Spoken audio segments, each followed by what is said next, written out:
Hello mga ka-viewers, welcome back ulit sa aking YouTube channel, Kois Repair and Tutorial. So mga ka-viewers, mayroon akong i-repair ngayon na ito, isa po siyang portable washing machine. Yan o, kita nyo. At yung kanyang brand ay mahirap bigkasin. Yan o, Maymet. Ewan ko kung anong pagbigkas dyan. Hirap niyang bigkasin mga ka-viewers. Ano pagbigkas nito? Maymet o ano to? Ibang pangalan niya mga viewers. Pinahirapan pa ko sa pangalan nitong kagwang tong washing machine na to. So isa siyang portable na washing machine mga viewers. Ayan. So ang problema pala nito mga viewers, sabi ng may-ari ay umuugong lang. Ayan. At hindi na umiikot. So ito pala sa likuran ay inopen ko na kanina. Ayan o. Chinik up ko muna siya kung bakit siya umugong lang.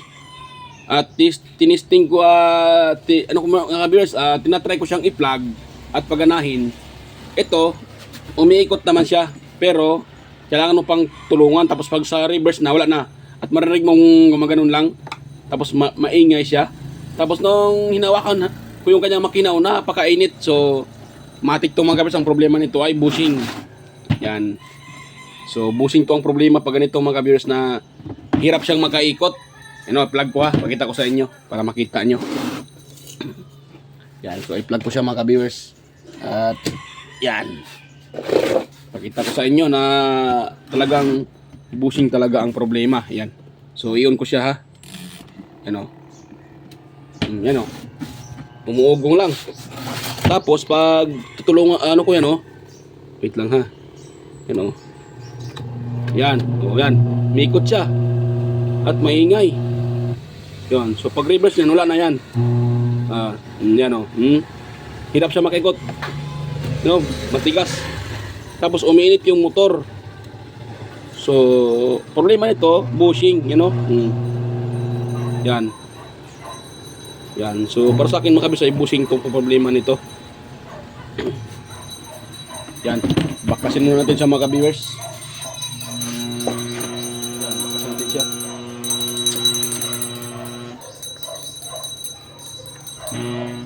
Yan, ingay niya mga ka-viewers. Maluwag yung kanyang bushing. Sa tingin ko maluwag na ang bushing nito. Yan. Yan o. Narinig nyo ang ingay. Yan o. Napakaingay niya. Maingay pa yung ice cream. Nagbibinta ng ice cream. Maingay pa itong washing. Wala na. Yan. Hirap makaikot. Yan o. Yan. Tapos maingay. Yan. Tapos pag mag-reverse yan. Yan o. Matigas. Tapos uminit yung motor mga ka-viewers. So tanggalin ko muna sa baka matuluyan. Tanggalin ko muna sa saksakan. Yun. So ito po ang i-repair ko ngayon mga ka-viewers. Samahan niyo po ako sa aking pag-repair nito. Repair natin siya. So babaklasin ko lang siya mga ka-viewers para makita nyo na paano to sa mga baguhan pa dyan na hindi alam kung paano to i-repair. So yan, itong video na to ay para po sa inyo mga ka-viewers. So sundan nyo lang po yung aking gagawin para meron kayong ideya kung paano i-repair pag ganito ang sitwasyon, paano ganito yung niya. Katulad dito na yan, umiinit yung motor, napakainit ng motor. Yan, mainit, hindi siya mahawakan mga ka-viewers. So umiinit siya dahil hindi siya makaikot ng maayos, sumasayad yung rotor sa stator. Kaya ang dahilan, umiinit siya. So sira yung kanyang bushing. Tingin ko ang bushing siguro sa sa bandang yung sira, baba. Kasi hindi naman siya kalog. Yan. So mega lang shoutout para sa inyo dyan mga viewers, sa mga silent viewers ko dyan. Yan. So mega lang shoutout po. Yan, sa mga bago pa lang sa aking channel. Yan. So nga pala, sa mga bago pa lang sa aking channel. So huwag niyo pong kalimutang mag-like sa mga dyan. Kung tao dyan. Sa mga bagong napadpad dito sa aking channel. So huwag niyo kalimutang mag-like. I-like, i-share, at higit sa lahat, paki-subscribe na rin ka-viewers. Yan. At pakipindot na rin yung bell button dyan at ilagay sa all para palagi kayong updated sa mga video or manotify kayo sa mga video tuwing ako'y nag-upload. So yan mga ka-viewers, ito yati lang puputulin.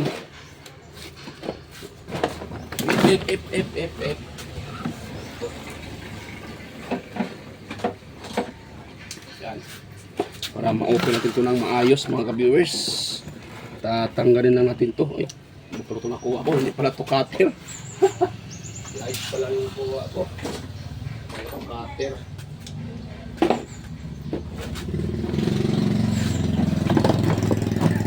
Yun. Ayun. So, yan, tanggal na siya mga ka-viewers. So, tingnan din natin itong baklasin. So, ganito mga ka-viewers ha, pag kayo po ay hindi matandain, katulad ko na makalimutin na rin ako. So, ang ginagawa ko mga ka-viewers ha, para siguradong hindi kayo hindi kayo matawag dyan. So, dito nyo putulin. Katulad dito, motor ang problema. So, dito nyo putulin mga ka-viewers oh. Dito. Itong mga wire na to, huwag nyo siyang isagad na putulin. Ganyan no. Yan. Sa bagay, mag-ano na naman yun to. Mag-ano na naman to, magkasing kulay. So, kulay sa kulay lang. Yan lang oh. Ganon. So, ito lang tanggal natin. Ito lang ang kailangan natin yung motor. Kasi yung kapasitor nito, hindi naman siya at bakit ko nalaman mga ka-viewers na motor talaga ang problema? Dahil maingay siya, tapos hirap siya, matigas ikutin. Tapos, pangatlong umiinit siya oh, yan oh. Hindi ko siya mahawakan mga ka-viewers, hindi ko siya mahawakan ng matagal. Mainit siya. Oh, mainit yung kanyang motor, kaya motor talagang talagang problema nito, yung pinaka-bushing sa motor. Ang problema nito mga ka-viewers. Yan. So, kailangan lang natin siyang tawag dyan, babaklasin. So, tanggalin ko muna itong ground sa pinaka-body ng motor. Itong ground mga ka-viewers ha, kung gusto nyo gamitin itong ground mga ka-viewers, pwede naman mga ka-viewers, pero pag gamitin nyo siya na wala pa kayong ginawang technique dito, hindi nyo itong ground nakadikit sa body, pati sumasama dito sa outlet. Pag ginagamit nyo ito kasi tinanggalan ng may-ari. Ito ground to dito eh. Pag ito ay hindi nyo tanggalin, ginagamit nyo pa rin, nakakonek din yan sa mga ka-viewers, sa ating outlet. Pero pag katulad ito tinanggal nyo na at gusto nyo pang gamitin itong pinaka-ground nya, so ang technique yan mga ka-viewers no, itong ground na to, di ba nakadikit dito sa body, mag-tap din kayo dito ng wire. Yan, itap nyo dito sa naka-screw, tap kayo ng wire dyan. Kailangan mahaba yung wire. Tapos kailangan din yung maghanap kayo ng yung kabilya, or yung ganito kalaking kabilya, or something basta mga akil, yung mga mga tawag dyan, siya, yero siya. Yan, so dapat mga siguro tawag dyan 1 feet or 3 feet pa, mas okay, mas mahaba. So ibaon nyo sa lupa. Yan, baon nyo sa mga ka-viewers. Tapos yung dulo, pinakadulo niya, doon nyo ipupulupot yung wire. Yan, yung galing dito sa makina, sa motor, galing dito. So galing dito sa motor, di ba itong tinanggal ko na itong hook in eye. Yung hook in eye na nakadikit dito, yan, yung eye connector oh. Sama nyo dito yung wire dulo sa dulo. Yung isang dulo sama nyo dito, tapos yung isang dulo naman sa yung wire, doon nyo ipulupot doon sa mga may yero, tapos ibaon nyo sa lupa. Kasi pag ang purpose kasi dyan mga ka-viewers, pag ito ay may ground, so kung magkakaroon ito ng ground, for example, nang-ground siya dahil nabasa siya ng tubig, dahil kaya siya nang-ground, pag mayroon kayo doon yung ground nito, ilagay nyo sa lupa. So yung ground dito sa lupa papunta, so hindi kayo makukuryente mga ka-viewers. Ganyan po yung technique dyan mga ka-viewers, kung gusto nyo gamitin itong ground dito. Yan. Pero kung sakaling yung bahay nyo, yung installation ng inyong kuryente or sa mga sa wirings ay mayroon kayong ground papuntang outlet, so wag niyo na kailangan maglagay dito ng hindi nyo na kailangan magtapapunta sa lupa ng wire. Kasi kung ito mayroon naman tong ground dito, di ba? So ang dulo nito dito yan. So ito naman papunta yan dito sa ground ng ating Tapos dito naman, ang problema dito, hanggang dyan lang. Wala na siyang papuntang outlet. Yun lang ang problema. Pero pag ang bahay nyo ay may grounding sa outlet, yan. So itong isa nito, ito sa gitna, papunta yan doon sa outlet. Papunta doon sa poste ng kuryente sa poste, pinaka main. So pupunta yan doon mga kabiyers. Pero kung wala naman kayong ganon, yung bahay nyo, so technique ko lang ha, ito pahabol ko lang. Ganun ang gawin nyo. Magtap kayo dito sa ground, sa body ng kasama dito, tapos wire papuntang lupa. Yan. Mahaba, kahit mas importante, mas mahaba yung yero. Ayun na, ano nyo doon nyo ipulupot yung wire. Para kung sakaling magkaroon ng ground, so ang ground papunta doon sa lupa, hindi papunta sa inyo. So ganun lang mga kabiyers. Yan, pasensya na po at insert pa yung ko.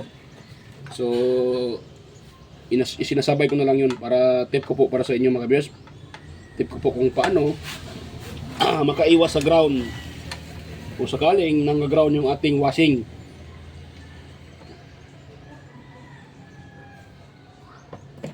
Yun. Tanggalin natin yan mga ka-viewers. Pero kung hindi naman nang-ground yung washing nyo at yung bahay nyo ay walang grounding sa outlet, so hindi na kailangan yan. Nga lang, pag magkakaroon ng ground yung washing, maano talaga kayo, mga-ground talaga kayo mga ka-viewers kasi wala kayong grounding sa pinaka-outlet. Yun. Mga ka-viewers, tanggalin natin yung pinaka-motor. So ito, lagay natin dyan sa gilid. Okay? Mainit yung motor mga ka-viewers. Yan, mainit yung motor. Yan, so dito tayo magpo-focus sa motor na to. Yan, may tubig pa tumagas, may pa pala yun, tubig. Yan yan, mainit. So yan mga kabisa, babaklasin ko muna to. So hindi ko na ipakita sa inyo ang pagbaklas nito. Ganito lang yun mga kabisa. Apat lang na, isa, dalawa, tatlo, apat lang na rematch yung babaklasin natin. So pag matapos ko nang baklasin yan, pakita ko lang sa inyo pag tapos ko nang mabaklas yan. Yan, kailangan ko pong baklasin yan mga viewers. Ang apat na rivets na yan, yung naka-rivets. So yan mga viewers, balikan ko na kayo pag tapos ko itong mabaklas. So stay tuned lang mga viewers. Ayaw maano So ayan mga viewers, nabaklas ko na yung pinaka-motor. So pasensya na po mga viewers medyo mali ako sa namali ako sa troubleshoot. Akala ko ay itong bushing ang problema. So hindi pala, kasi masikip pa yung bushing mga ka-viewers.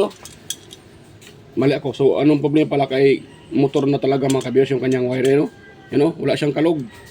Wala siyang kakalog-kalog mga ka-viewers. Dito naman sa isa, yan ito. So hindi din siya kalog mga ka-viewers. Hindi din siya kalog, walang kalog. So nung tingnan ko dito, wala namang bakas ito mga ka-viewers na tumatama sa tawag yan sa pinaka-stator, itong rotor. Wala naman nakita nyo, wala siyang bakas na tumatama sa stator. So kaya pala yun, hirap makaikot dahil pala sa kanyang kanyang motor. Ayan, nakita nyo, ititas ko yung motor nung dinisconnect ko na tong mga wirings na to, itong tatlo na to. So hindi ko kasi ito natis kanina ang ko lang, dumiretso ko kaagad. So ayan, pasensya na po, tao lang po nagkakamali. So yun, nakita nyo yan diba? Naka-ohm settings tayo. Yan, sa ohm settings tayo. Kita yan. Yan ito ilagay para makita nyo po. Ay, mag-focus tong cellphone na to Ayan. So walang reading yung isang linya mga viewers. Ito. Ayan lagay ko sa kulay blue. Dahil ang common nito ay color blue. So dito tayo sa yellow. Yan, tingnan nyo aking tester Kung sa yellow, ayan, 62. Wait lang 62.2. Kung naman sa red, mayroon pala, pero 100 ang taas naman. Dapat pareho sila ng reading. Kaya nawala. Ngayon mayroon 99. Tapos 62. Ito wala pala. Yan, pawala-wala mga kabirso. Pag ginagalaw-galaw yan, nagkakaroon siya pag ginagalaw-galaw yan Pag ginagalaw ko to nagkakaroon siya. Yan So naglulos contact ito mga ka-viewers. Yan 62. Tapos pag gagalawin ko lang yung uli, yan nawala. Nawala siya mga ka-viewers Yan nawala siya mga ka-viewers. Nakita yan, hindi pala kita Salitang salita ako, hindi pala kita yung ginagawa ko. Yan, pasensya na po. Hirap kasi pag walang magtaga-video. Yan. Yan o. So sa red, meron tayong nare-red na 99.7 ohms. Ito sa yellow, yan. Tanggal pa. OL, yan, open line siya or open loop.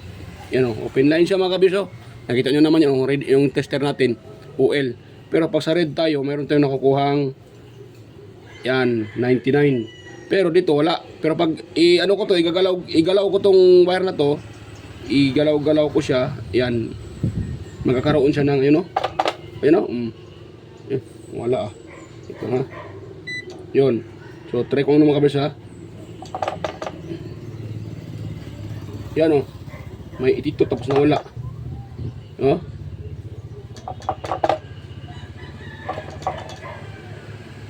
Wala siya mga viewers. So, i-open ko na ito mga viewers. Hanapin ko dito yung nagdulos contact. Yan, hanapin ko na dito mga viewers ha. Balikan ko na lang kayo pag okay na to. Pamakita ko na dito yung baka mayroon itong nagpuputi-puti or ganun siya. So, hanapin ko muna yung nagkorode dito. Kaya siya nagkakaroon ng lost contact. So, stay tuned lang mga viewers. Panahin na ba itong video natin. Pakita ko lang sa inyo pagtapos ko na itong mahalugog. Ayan, stay tuned lang ulit mga viewers. Stay tuned. Ayan. So ayan mga ka-viewers, kung nakita nyo ay nakita ko na yung mga putol. Siya anim yung putol niya mga ka-viewers. Tapos ito hindi pala, 4 lang. Tapos kita nyo ito putol. So yan po ang kanyang kadugtong. Yung dalawang yan. Ito naman ito din sila Yan at saka ito. Magkapares din yan, magkadugtong. So mayroon akong nakita dito na hindi pa siya putol pero ay mag-focus tong kagwang cellphone na to Yan kung nakita niyan mga ka-viewers yan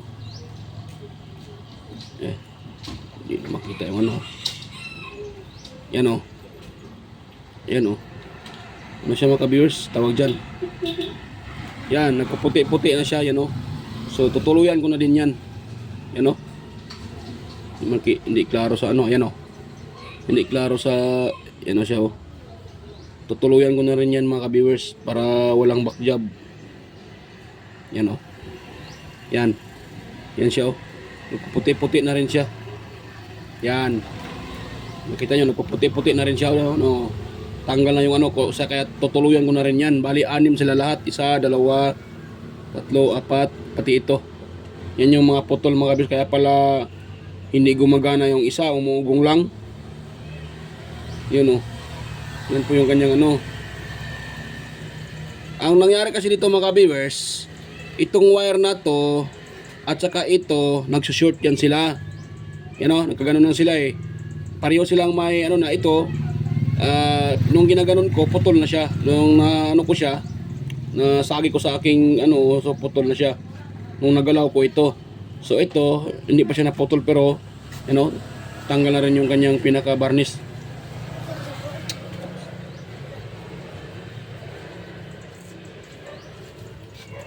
So nakita nyo mga ka-viewers yan putol na siya mga ka-viewers. So tinuluyan ko na lang rin siya. Tutuluyan ko na lang to. Yan, mayroon pa pala dito isa Yan, tutuluyan ko na lang rin yan sila. Kala ko ito lang isa, mayroon pa pala dito So nangyari dito mga ka-viewers ay yan sila, nagkadikit-dikit. Kaya siya yung isa walang linya, yung isa naman mataas, masyadong mataas Yung nakita nyo kanina magkano yung 100 plus yung reading niya. So masyadong mataas. Yan, so yan. Babalikan ko lang kayo mga ka-viewers dugtong-dugtong ko muna yan. Tapos magtapos ko ng madugtong yan.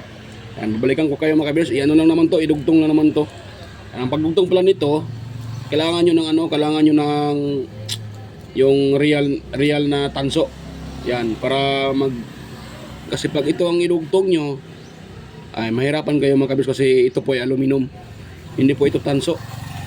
Aluminum po siya kaya hirap siyang idugtong. So yan mga ka-viewers, balikan ko lang kayo uli. Stay tuned lang po mga ka-viewers.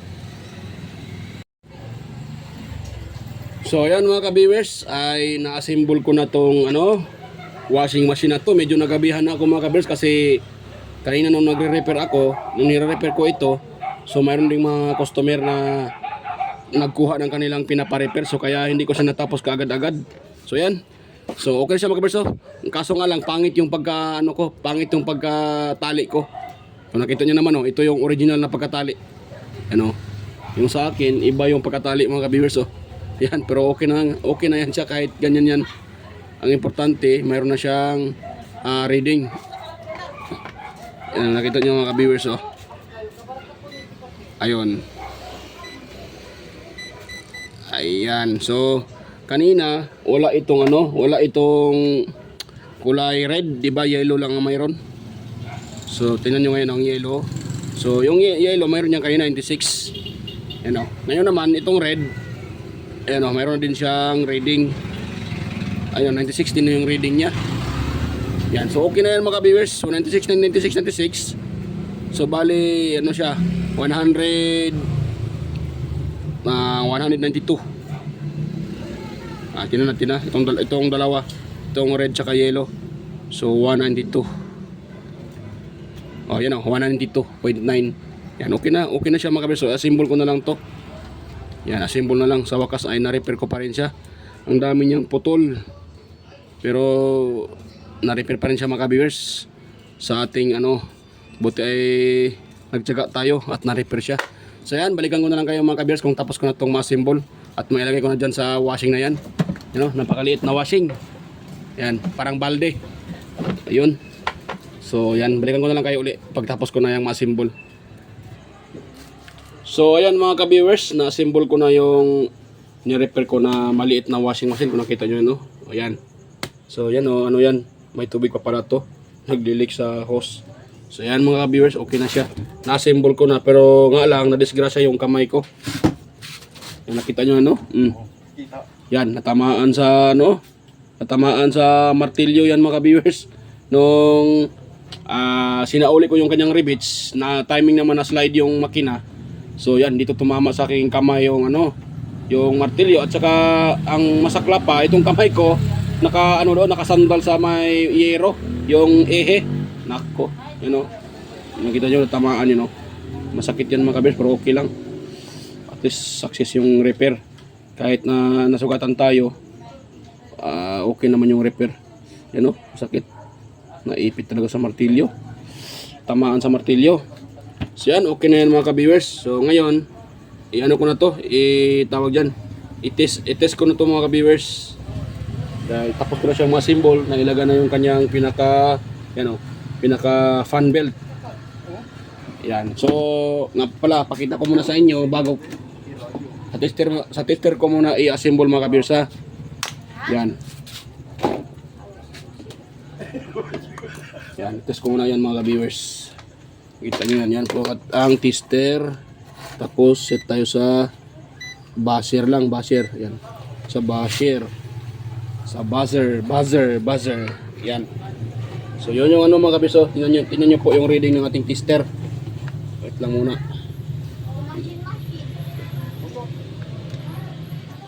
Tapos yan. So yan mga kabiso. Yan, i-on ko muna to ha. I-on ko ba't tayo na ma-open? Ito pala. So yan. I-on ko muna yung timer ng wait lang ha. Pakita ko sa inyo na naka-i-on yung timer niya Ayan. So i-on ko muna siya mga viewers yung timer. Ayan. So yan. Yan, tingnan yung tester ko. Yan So yan. Tapos namatay 103, pero sa motor yan lang yan 96. So sa timer na yan siya, kaya naging 103. Ayan, namatay yan. Tapos pag reverse, yan. Tapos pagbalik yan, reverse na yan siya mga viewers.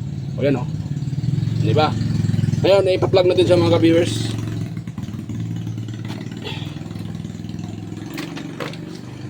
Yan, plug ko muna siya. At tingnan nyo kung ayun.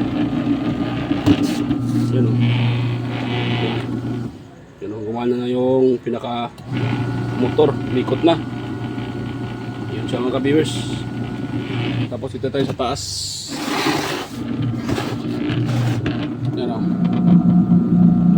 cute ng washing na to mga ka-viewers. Yan o. Cute siya. Ito nakaset sa washing. Pag dito banda sa taas, kita nyo yung nakalagay na ba't nakalagay na dehydration? Na-dehydrate pala to. May nakalagay mang dehydration. Kagwang tong washing na to. Ayan mga ka-viewers, so kita nyo nakalagay na dehydration 5 papuntang dito sa dito yan sa 0 din. Ano yan siya, timer yan. Spin timer. Nag-spin yan siya. Dito naman sa 0 papunta 3, 6 tapos hanggang 10 ano yan siya, wash. So washing yan. Sa taas 0 papuntang 5 dito papuntang dito 0 ba ulit. So spin dryer yan. Yan di ba? Ano na mga ka-viewers, success yung repair natin. Yan. So yan mga ka-viewers, okay na po yung repair natin. Gumana na po siya. Pero sa kasamaang palad ay natamaan yung aking kamay. Natamaan ng tamaan sa martilyo. Napakasakit. Yan. First time ko pang na mga ka-viewers, nag-repair na ganito, natamaan yung aking kamay. Yan. Pasensya na po, madumi yung aking kuko. Dahil sa pagtrabaho na ganito, nagre-repair tayo ng washing machine tsaka tawag dyan, electric fan, madumihan talaga yung kamay. So yan mga ka-viewers, bago pa tayo magtapos mga ka-viewers, ayan, mega lang shoutout pala sa inyo, sa mga silent viewers ko dyan, sa mga silent viewers, organic viewers, sa mga subscribers new at saka old subscribers, sa inyong lahat mga ka-viewers, ayan, mega lang shoutout po at salamat po sa inyong suporta. Ang ganun na rin sa aking mga kaibigan sa YT, ayan, hindi ko na kayo isa-isahin, so mega lang shoutout po sa inyong lahat po, mga kadikit ko, mga kaibigan ko sa YT, ayan, sa mga sumusuporta sa aking channel, ayan, mega lang shoutout po sa inyong lahat. So ayan mga ka-viewers, yan, so bago pa tayo magtapos mga ka-viewers, so kung mayroon kayong nakuhang kunting ideya sa aking isinishare ngayon tungkol po sa sira ng ganitong washing machine na maliit tulad nito sa kanyang sira, so kung mayroon kayong nakuhang kunting ideya mga ka-viewers, sana po huwag niyong kalimutang i-share sa iba. Yan, i-share po ang aking video, paki-share na po sa iba at higit sa lahat mga kabit, paki-share at paki-likes at higit sa lahat paki-subscribe ng aking channel. So yan mga ka-viewers, so salamat po sa ulitin mga ka-viewers, bye bye po at salamat po sa inyong panonood. Yan mga ka-viewers, bye bye, kita tayo ulit sa next mga video.